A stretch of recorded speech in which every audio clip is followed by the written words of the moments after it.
Pada keterangan tertulisnya, Kodam 1 Bukit Barisan menyatakan pihaknya sudah menahan seorang oknum TNI AD yang diduga melakukan penganiayaan hingga menyebabkan korban AS meninggal dunia. Oknum TNI AD tersebut ditahan di Mapomdam 1 Bukit Barisan dengan statusnya sebagai terperiksa.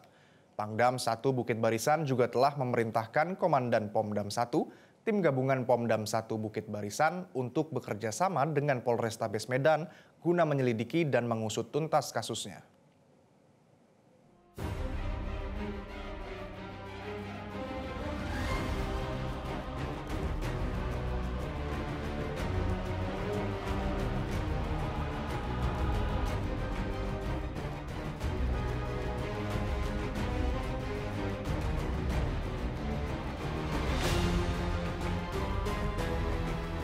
Jelajahi cara baru mendapatkan informasi. Download Metro TV Extend sekarang.